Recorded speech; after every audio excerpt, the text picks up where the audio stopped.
आदाब, स्वागत है, इस्तकबाल है आप सभी का एक बार फिर से मेरे साथ हमारे और आपके अपने YouTube चैनल भारत हक में। मैं हूं कुरतुल हक। अब बात करते हैं उत्तर प्रदेश नगर निकाय चुनाव 2023 की।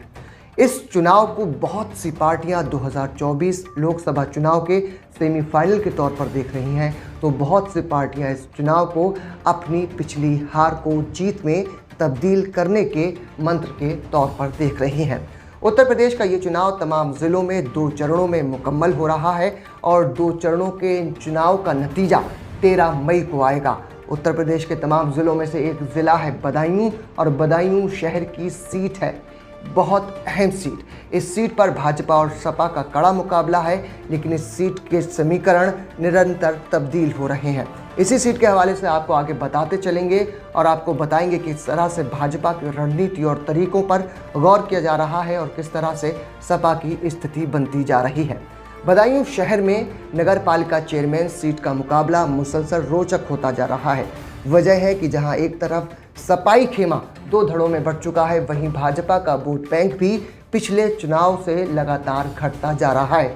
पिछले लोकसभा चुनाव और विधानसभा चुनाव के आंकड़े इस बात की गवाही देते हैं कि बदायूं शहर नगरपालिका सीट पर बीजेपी की हालत कमज़ोर है। भाजपा ने यहां दीपमाला गोयल प्रत्याशी हैं। जिक्र साल 2019 के संसदीय चुनाव का करें तो मौजूदा सांसद डॉक्टर संघमित्रा मौर्य भले ही चुनाव जीती हों, लेकिन शहरी क्षेत्र की मतगणना में पूर्व सपा सांसद धर्मेंद्र यादव ने संघमित्रा को 3000 वोट से मात दी थी। हालांकि देहात के इलाके में मतगणना में संघमित्रा मौर्य ने बढ़त बनाते हुए जीत दर्ज की थी। ठीक इसी तरह का चुनाव 2022 का विधानसभा का चुनाव रहा। इस चुनाव में भाजपा के मौजूदा शहर विधायक महेश चंद्रगुप्ता चुनाव तो जीत गए, लेकिन शहर की मतगणना में सपा प्रत्याशी से उनके 5000 वोट कम निकले थे।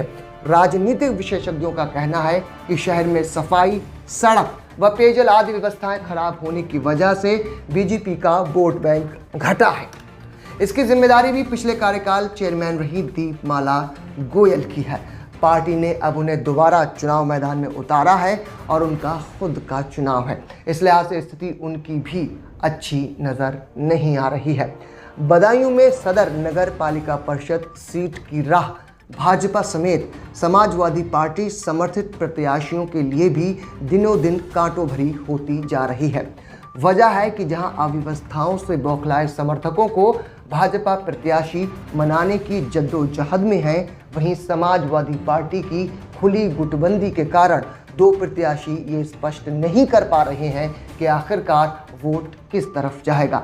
शहर नगर पालिका सीट पर जहां एक तरफ फातिमा रज़ा निर्दलीय प्रत्याशी के साथ सपा समर्थित प्रत्याशी होने का दावा कर रही हैं, तो वहीं दूसरी तरफ पूर्व जिला पंचायत सदस्य डॉक्टर शकील की भाभी नाजिया खुद को सपा समर्थित निर्दलीय उम्मीदवार के रूप में प्रस्तुत कर रही हैं।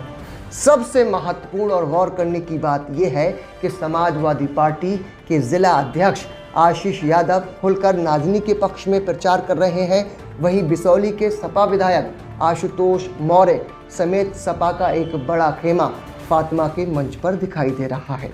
ऐसे में इस त्रिकोणीय चुनाव में सपा की स्थिति बिगड़ सकती है।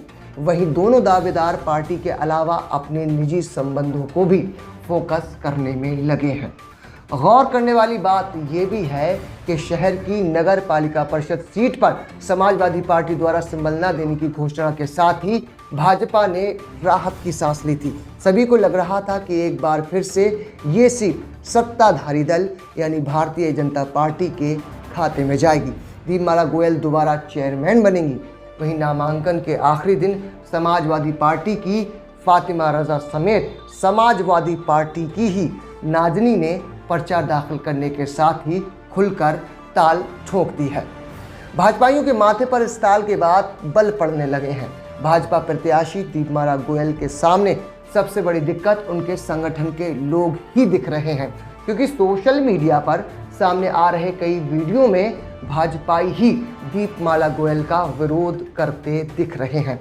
इन लोगों को व्यक्तिगत तौर पर केवल दीपमाला गोयल के कार्यकाल में ध्वस्त सड़कों, गंदगी की ढेरों और चौपट पथ प्रकाश व्यवस्था से नाराजगी है। शहर की आबादी का एक बड़ा हिस्सा दीपमाला गोयल की मुखालिफत में होने की वजह से सभी को एक मंच पर साधना बड़ी चुनौती साबित हो रहा है। सपा की सबसे बड़ी दिक्कत सामने आई है कि ये फैसला नहीं हो सका है कि कौन प्रत्याशी पार्टी समर्थित है, प्रत्याशी नाजनी सपा समर्थित है या प्रत्याशी फातिमा। पार्टी में चल रही गुटबंदी में सपा जिला अध्यक्ष आशीष यादव नाजनी के खेमे में है, तो पूर्व जिला अध्यक्ष प्रेमपाल समेत बिसौली के सपा विधायक और बहुत सपाइयों का कुनवा फातिमा रजा का प्रचार करता नजर आ रहा है।